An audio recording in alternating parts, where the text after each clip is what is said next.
Hello, one, and today I'm going to give you my review for this year's Power Rangers movie review. I'm going to keep it under 10 minutes and just keep it quick and simple because the audio has really fucked up.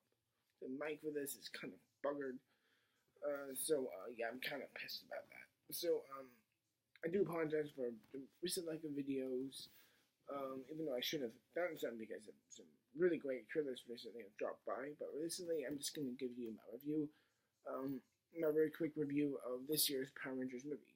So this year's movie of Power Rangers uh, stars a bunch of kids and a bunch of these young adults as teenagers, and they're so, and they're placed in this little town, and they stumble across these gems, and they enter this type of mountainside that has like a big like ship type of thing that has Zordon and a bunch of these other people.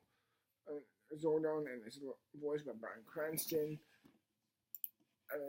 Zordon, yeah, it's Zordon voiced by Bryan Cranston, and during the same time, Elizabeth Banks just coincidentally gets brought back.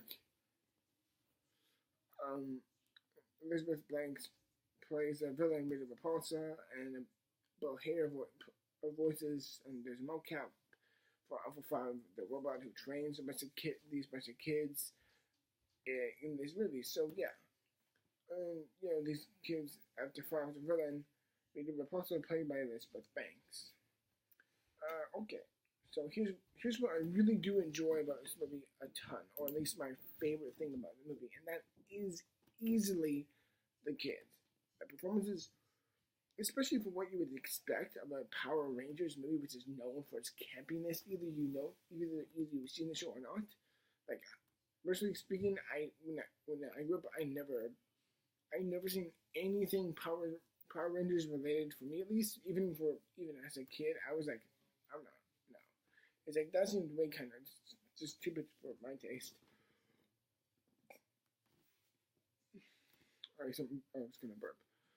Regardless, of all that, my expectations for this movie were kind of interesting because the trailers I thought were really good, and I'm like, okay, this seems good. The cast is great. Bill Hader, I actually really liked as a robot. Bryan Cranston is excellent as Zordon. I thought he great. He was excellent. But yeah, my favorite thing about this movie is easily the kids, the dialogue in between them, their chemistry, their relatability, and their performances. Like I said, particularly what you would expect of Power Rangers, it's shockingly really good. I believed every one of them. I thought they all gave great performances. My favorite performance easily has to be Isaac Seller as the Blue Ranger. I thought he was hilarious. But my favorite character easily has to be Becky G as the Yellow Ranger. I thought she was my favorite Ranger, at the least.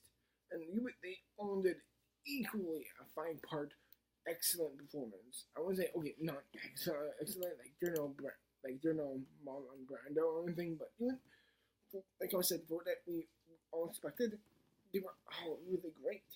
Like if you just took everything Power Rangers related in this movie and took it all away, I would have been like, this is kind of like a reboot of Breakfast Club, except out of high school. So it's like, yeah, it's just everything about the teens in this movie I thought was pretty damn good, and I enjoyed them a lot. Granted, some of the dialogue is kind of hokey at times, but what would you expect for Power Rangers? It's something like it's gotta be a bit cheesy to bring back to old classic fans. It can't be too dead set serious. But that leads into my biggest weakness of the movie, and that is easily the villain. Don't get me wrong. Elizabeth Banks is an excellent actor. She's a great actress. Seriously, if you haven't seen both Pitch Perfect 1 and 2, particularly the first, I thought she was really, really good in it. Pitch Perfect 2, I didn't think she was all that great. But regardless, I usually do think she's a really good performer. Like, I understand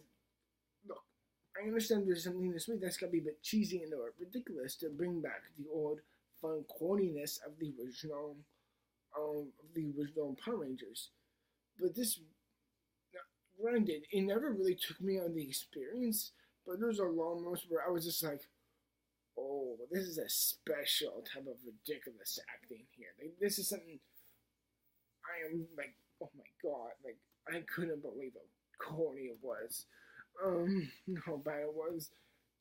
Like seriously, she was. I wish she was awful, but it was like, it was so corny and so out there. It was like, she, again, she doesn't ruin the performance, but you're kind of like constantly being pulled out how much is like great character.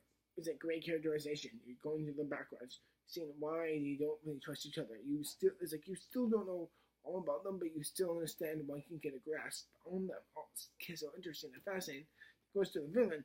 It's like I'm in a complete different movie. What the hell? The tone kind of changes there. So that's a bit of a problem. The issue of tone's a bit weird there. But the villain is totally ridiculous, and again, I understood that because, you know, you can't just make it too damn serious.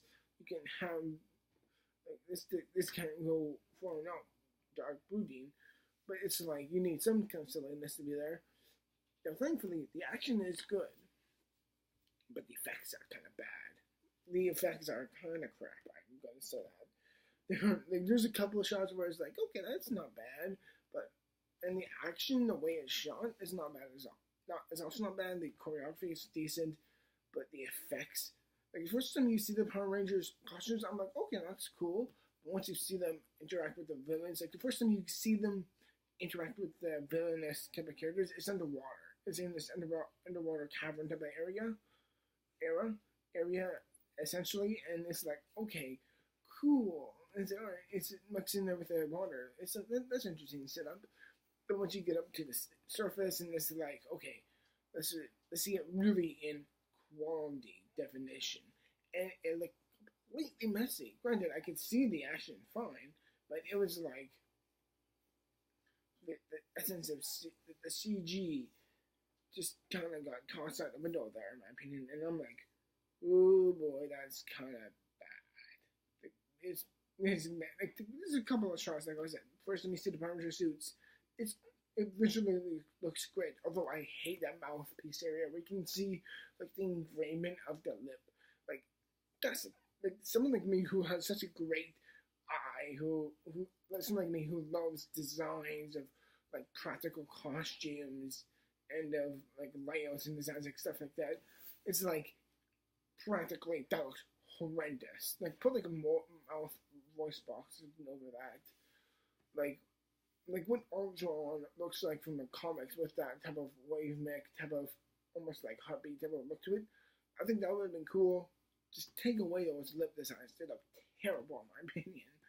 But yeah, overall, I really was surprised how much I really did enjoy this movie. I really enjoy the characters as a whole. I really like Bryan Cranston a lot. I actually really like Bill Hader as Alpha 5, although I'm hearing some people say he's a Jar Jar of this movie. I do not think so. He kind of does overcook it, but I feel like he's so exuberant and over the top where he is actually kind of joined in. Or I think his comedic abilities actually do lend something to the movie. Or like the villain, where it's like, that is quite bad. But regardless, overall, like for a Power Rangers movie, I actually surprisingly really did enjoy it. And yeah, if a sequel comes out of this, I will be happy to see it. Granted, box office wise, I hear it's not doing well, but regardless, this movie kind of did make me a Power Rangers fan. Only of this movie though. I'm not gonna rush on Netflix and watch the original series. Like I'm at the age where I'm very cynical and very, very got my own opinion, and it's like when you're older, you're so much more critical, but so much more analytical and cynical. It's like, do you really think a person in their 20s, like my age, early 20s, could just so easily sit down and watch the original Power Rangers? It's like, no. First 5 minutes, I'll be immediately turned off. Why? Because I crave something that's actually going to grab me. Not some kind of corny, cheesy show, but overall, you know what? I really did enjoy this movie. I am shocked to say that. Yeah. Overall, um, yeah, I cannot believe it, but I would very much recommend this movie. I'm gonna give it a 73%. It's not a great. I would say it's not like an excellent movie. Like it's not like one of my favorites of the year. Like okay, when I put it in my top 5 of the year, maybe. Um, but you know what? Yeah. Overall, I guess shockingly did really enjoy it. I'm gonna give Power Rangers 2017. Excuse me, a 73%. That's my rating, everyone. I really do hope you enjoy it. And overall, yeah, I really was shocked to see how much I really did enjoy this movie. So, yeah. Till then, everyone, thank you very much for watching, and I'll see you in the future for more videos. As always, till then, everyone, thank you very much for watching, and goodbye. Peace. Also, for the record, um, I probably won't be making a review of Ghost in the Shell. I don't know. I'm probably just about good to see that movie. I'm sorry to disappoint on that. But in the end, thank you much for watching. Goodbye.